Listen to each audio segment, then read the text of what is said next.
a young political leadership school is a development program that was designed by NAYMOTE to groom a generation of young transformational political leaders. We want to contribute towards Liberia's democracy by strengthening the capacity of young people who will in turn make their political parties effective players within the political system of Liberia.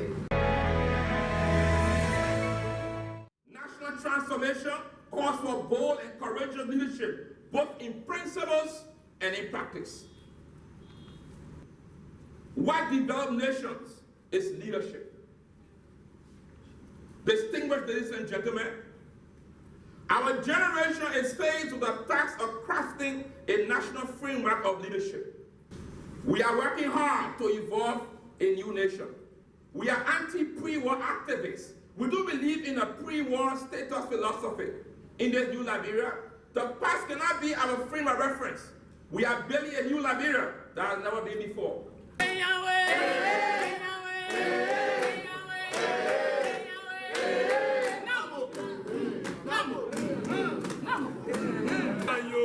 Le phare de Zayo, Zayo, on continue le phare de Zayo, Zayo, on monte le Zayo. When asked why you want to go into this line of work, why you want to be a politician, why you want to be involved in the political process, the themes that I heard were to represent and to be a public servant.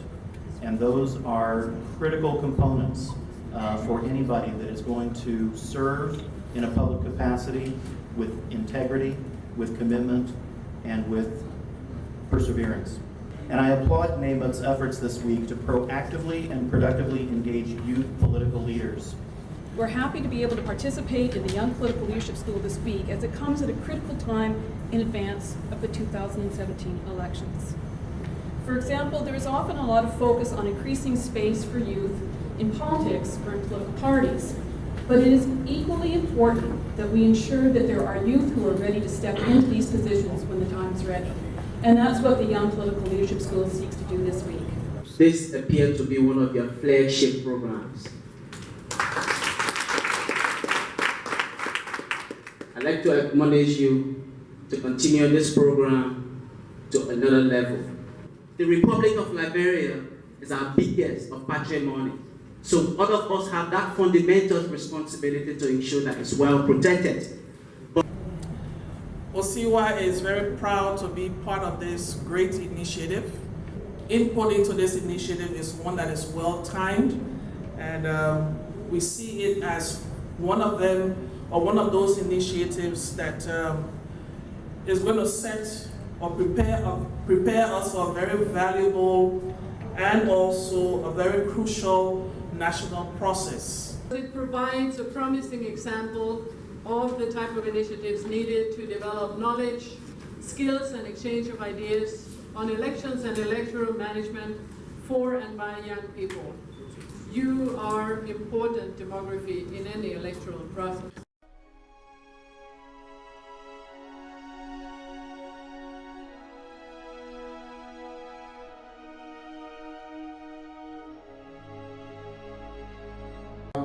Approaching politics from the perspective in which you are, which is to gain some kind of intellectual grounding, is about grounding politics in principles and in your desire to serve the public in the along the high road, not politics as opportunism to find jobs.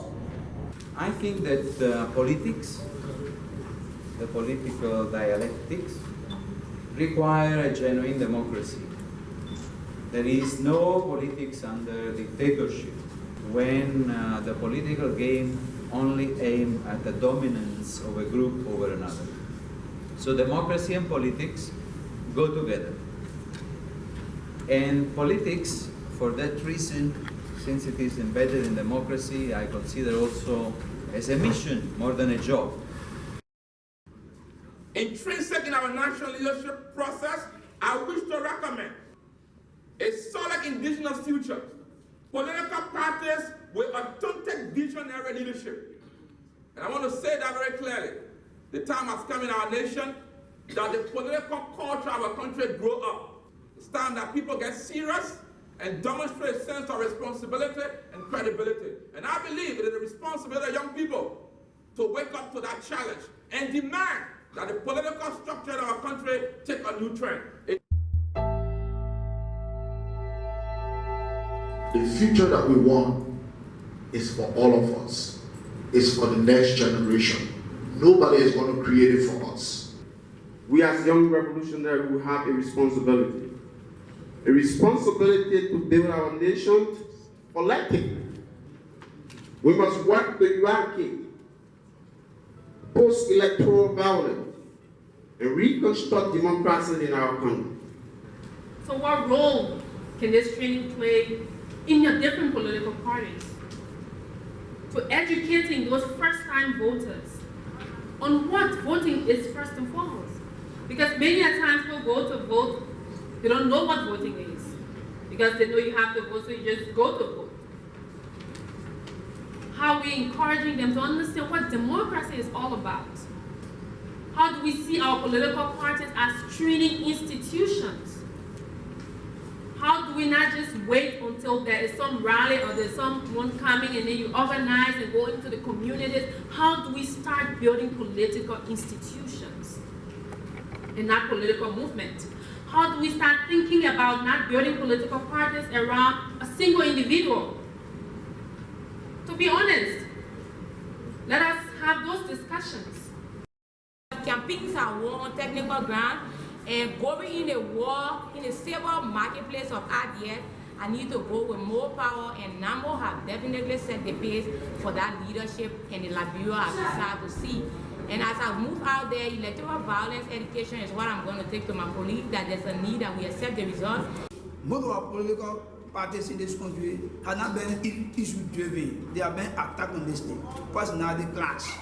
But today, we have been taught how to debate issues of significance. We have been taught how to formulate political ideology into our platform so that we can communicate well to our electorates and our audience. I have learned a lot.